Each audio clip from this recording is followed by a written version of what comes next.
తీపి పదార్థాలంటే ఎవరికి ఇష్టం ఉండదు? చిన్న పెద్ద, ఆడ మగ అనే తేడా లేదు. అందరూ తీపికి దాసులే. నిజానికి చక్కెర అనేది మన శరీరానికి అవసరమైన శక్తిని అందించడమే కాదు, మనకు ఆనందాన్ని కూడా అందిస్తుంది. అదే దీని ప్రత్యేకత.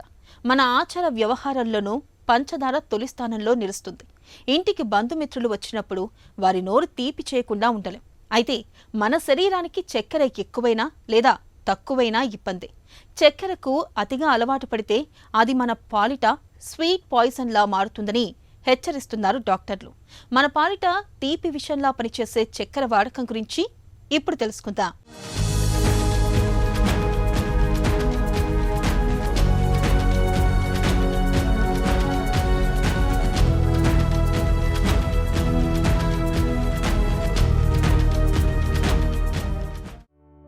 తియ్యగా నోట్లో వేసుకుంటే ఇట్టే కరిగిపోయే పంచదారంటే చిన్న పెద్ద అందరికీ ఇష్టమే.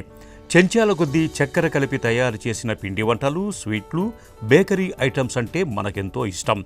ఇక మన ఆచారాల్లోనూ పంచదార తొలి స్థానంలో నిలుస్తుంది. ఇప్పుడంటే మిఠాయిలు ఇస్తున్నాం కానీ ఒకప్పుడు ముందుగా గుప్పెడు పంచదార నోట్లో పోసేవారు. స్వాగతం పలికినా, శుభాకాంక్షలు తెలిపినా, ఆశీర్వదించినా అన్నీ తీపితోనే.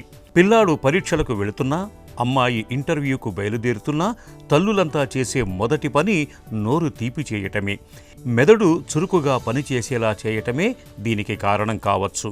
నిజానికి మనలో చాలామంది ఉప్పు దుష్ప్రభావాల గురించి తరచూ మాట్లాడుతూ ఉంటారు, ఆందోళన చెందుతూ ఉంటారు. కానీ చక్కెర తెచ్చిపెట్టే అనర్థాలను పెద్దగా పట్టించుకోరని చెబుతున్నారు డాక్టర్లు.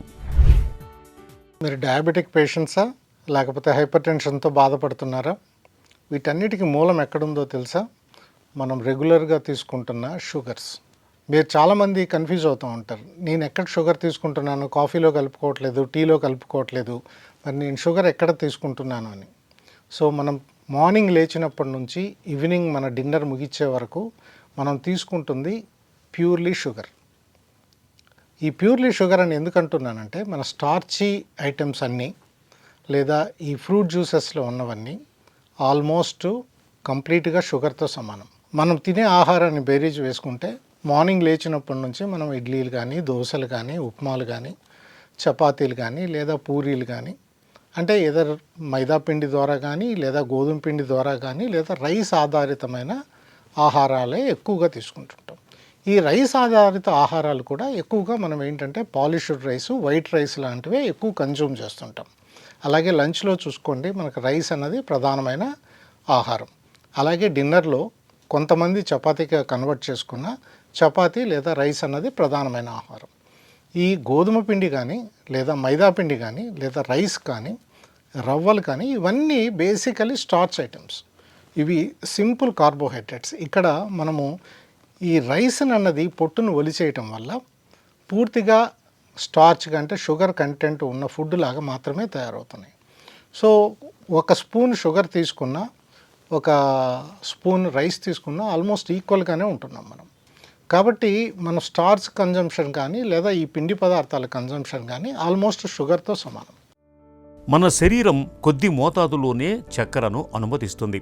మన శరీరంలోని అన్ని కణాలకు అవసరమైన శక్తిని అందించేది గ్లూకోజే. మన శరీరంలోని మొత్తం గ్లూకోజులో సగం వరకు మెదడే ఉపయోగించుకుంటుంది. ఆలోచనలు, జ్ఞాపక శక్తి, నేర్చుకోవటం వంటి పనులకు ఇది చక్కెర మీద ఆధారపడుతుంది. అందువల్ల గ్లూకోజు తగ్గితే నాడుల మధ్య సమాచార వ్యవస్థ అస్తవ్యస్తమవుతుంది. దీంతో ఏకాగ్రత లోపిస్తుంది, విషయగ్రహణ సామర్థ్యం మందగిస్తుంది. డోపమిన్ హార్మోన్ తగ్గటం అనేది పార్కిన్సన్స్ జబ్బుకు దారితీస్తుంది. అలాగే అల్జీమర్స్, మయస్థీనియా గ్రేవిస్ జబ్బులు, మూర్ఛల ముప్పు పెరుగుతుంది. తీవ్ర కుంగుబాటు తలెత్తవచ్చు. ఇక చక్కెరను అతిగా తింటుంటే ఒంట్లో జీవక్రియలు అస్తవ్యస్తమవుతాయి, బరువు అదుపు తగ్గుతుంది. రక్తంలో గ్లూకోజ్, కొలెస్ట్రాల్ స్థాయిలు పెరిగి ఇన్సులిన్ నిరోధకత వచ్చేస్తుంది. చక్కెర తినే అలవాటు మెదడులో అనుసంధాన వ్యవస్థను క్షీణింపజేస్తుంది. ఫలితంగా ప్రవర్తన, నిర్ణయాలు తీసుకునే సామర్థ్యం సన్నగిల్లుతాయి. మతిమరుపు తలెత్తుతుంది. మెదడులో రక్త ప్రసరణ తగ్గుతుంది. దీంతో మెదడు పరిమాణం తగ్గటం, రక్తనాళాల్లో రక్తం గడ్డలు, వాపు వంటివి ఏర్పడవచ్చు. టైప్ 2 మధుమేహం గల వారికి అల్జీమర్స్ వచ్చే అవకాశం ఎక్కువ. ఒక్క మాటలో చెప్పాలంటే చక్కెరను మన పాలిట తీపి విషంగా చెప్పుకోవచ్చు. మనకు 3 రకాల షుగర్స్ మన దైనందిక జీవితంలో ఎవ్రీడే చూస్తుంటాం. ఒకటి గ్లూకోజు, అంటే మన రైస్లో ఉండేది. రెండోది ఫ్రక్టోజ్, అంటే మనం టేబుల్ స్పూన్ షుగర్ తీసుకుంటే దాంట్లో గ్లూకోజు ఫ్రక్టోజు ఈక్వల్ రేషియోలో ఉంటాయి. అలాగే ఇప్పుడు ఫ్రూట్ జ్యూస్ తీసుకున్నారనుకోండి, దాంట్లో ఫ్రక్టోజ్ ఉంటుంది. ఫ్రూట్ తిన్నారనుకోండి, దాంట్లో కూడా ఫ్రక్టోజ్ ఉంటుంది. నెక్స్ట్ వచ్చి ఆల్కహాల్. ఈ 3 అన్నవి మనకు కార్బోహైడ్రేట్స్ కింద మనం కన్సిడర్ చేస్తాం. ఈ 3 మెటబాలిజము ఆల్మోస్ట్ ఒకే రకంగా ఉంటాయి. అయితే ఫ్రక్టోజు ఆల్కహాల్ మెటబాలిజం మోస్ట్ సిమిలర్గా ఉంటాయి, కానీ గ్లూకోజ్ మెటబాలిజం అనేది కొంచెం డిఫరెంట్గా ఉంటుంది. ఎప్పుడైతే మనం ఈ ఆహారాన్ని తీసుకుంటామో, మనం తీసుకున్న ఆహారంలో 80% గ్లూకోజు మనకు బాడీకి ఉపయోగపడితే 20% లివర్కి చేరి అక్కడ గ్లైకోజన్గా కానీ లేదా ఫ్యాట్గా కానీ చేరుతుంది. అదే మీరు ఫ్రక్టోజ్ తీసుకున్నారనుకోండి, అంటే ఒక చెంచాడు షుగర్ తీసుకున్నారండి, 50% గ్లూకోజు మన బాడీలోకి వెళ్తే 50% ఫ్రక్టోజు డైరెక్ట్గా లివర్కి వెళ్ళిపోతుంది. ఫ్రక్టోజ్ను మెటబలైజ్ చేయగలిగే ఏ ఆర్గాను మనకు లివర్ తప్ప ఇంకో ఆర్గాన్ లేదు. ఈ ఫ్రక్టోజ్ ఏ విధంగా మెటబలైజ్ అవుతుంది? లివర్లో గ్లూకోజ్ అయితే గ్లైకోజన్గా మారి దాన్ని దాటిన తర్వాత ఫ్యాట్గా కన్వర్ట్ అవుతుంది, కానీ ఫ్రక్టోజ్ మాత్రం డైరెక్ట్గా ఫ్యాట్గా కన్వర్ట్ అవుతుంది.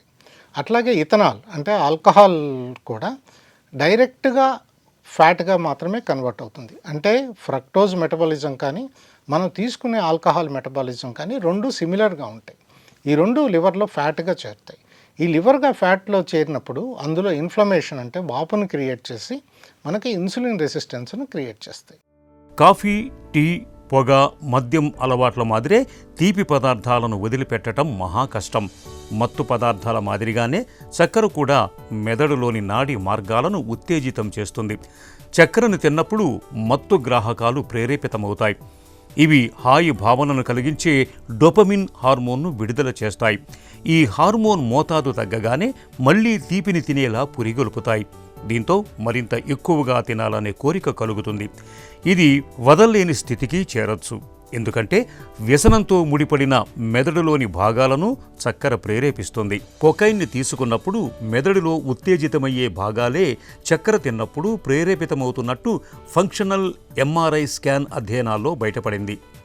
ఈ నేపథ్యంలో చక్కెర వినియోగాన్ని తగ్గించటం, పరిమితి పాటించటం మనందరి కర్తవ్యం.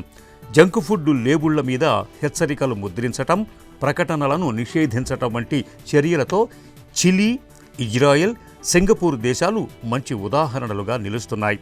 మన దగ్గర అలాంటి చర్యలు తీసుకోవాల్సిన అవసరం ఉంది. ముఖ్యంగా ఫ్రక్టోజ్ అనేది చాలా డేంజరస్. కాబట్టి ఫ్రక్టోజ్ మోతాదు కూడా 50 గ్రామ్స్ను దాటకూడదు పర్ డే. ఎక్కువ మోతాదులో మనం ఫ్రక్టోజ్ను కన్జ్యూమ్ చేసినప్పుడు ఇది బాడీలో ఉన్న ప్రోటీన్స్తోనూ లేదా ఫ్యాట్స్తోనూ రియాక్ట్ అవటం వల్ల మనకు అన్హెల్తీ ఫ్యాట్స్ రావటమే కాకుండా ఈ అడ్వాన్స్డ్ గ్లైకేషన్ అన్నది జరుగుతుంది. దీని మూలంగా ఏంటంటే తొందరగా క్యాట్రాక్ట్స్ రావటం, చర్మం ముడతలు పడిపోవటం, మనం నల్లగా తయారవటం, ఏజ్డ్ లుక్ రావటం, సెంట్రల్ ఒబేసిటీ వచ్చేయటం, వీటన్నిటికీ తోడు మనకు షుగరు, బీపీ, గుండెపోట్లు ఇవన్నీ అనేకం వస్తాయి. మనమందరం చాలా అపోహలో ఉంటాం, ఫ్యాట్ తీసుకోవటం వల్ల నాకు గుండె జబ్బులు వచ్చాయని. కాదు, ముఖ్యంగా మనం తీసుకునే ఈ స్వీట్స్, సింపుల్ కార్బోహైడ్రేట్స్ ఇవి అత్యధికంగా తీసుకోవటం వల్ల మన బాడీలో ఈవెన్ యూరిక్ యాసిడ్ పెరగటానికి కూడా మనకు రెడ్ మీట్ అన్నది ఎంత దోహదపడుతుందో ఈ ఆల్కహాల్ కానీ, బీర్ కానీ, ఫ్రూట్ జ్యూసెస్ కానీ మనకు యూరిక్ యాసిడ్ అన్నది అధికం అవటానికి దారితీస్తుంది. దాని మూలంగా యూరిక్ యాసిడ్ ఎక్కువైనప్పుడు ఖచ్చితంగా హైపర్ టెన్షన్ అనేది రావటం జరుగుతుంది. కాబట్టి షుగర్ కన్జంప్షన్ అన్నది ఎంత లిమిట్ చేసుకుంటే అంత మన ఆరోగ్యానికి మంచిది. చక్కెర వాడకంతో సమస్యల తాకిడి పెరుగుతోన్న నేపథ్యంలో పంచదారకు బదులుగా ఇతర ప్రత్యామ్నాయాలను ప్రయత్నించటం మేలు. సహజంగా తీపిని అందించే వాటిలో తేనె ముఖ్యమైంది. చక్కెరకు బదులుగా తేనెను కలుపుకోవటం మేలు. చక్కెరకు బదులుగా ఎండు ఖర్జూరం, ఎండు ద్రాక్ష, అంజీర వంటి డ్రై ఫ్రూట్స్ను తీసుకోవచ్చు. వీటిలోని పోషకాలు మన ఆరోగ్యానికి ఎంతో మేలు చేస్తాయి.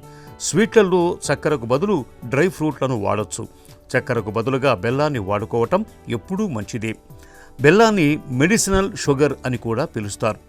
దగ్గు, మలబద్ధకం, అజీర్తి లాంటి సమస్యల పరిష్కారానికి ఇది ఎంతగానో ఉపయోగపడుతుంది.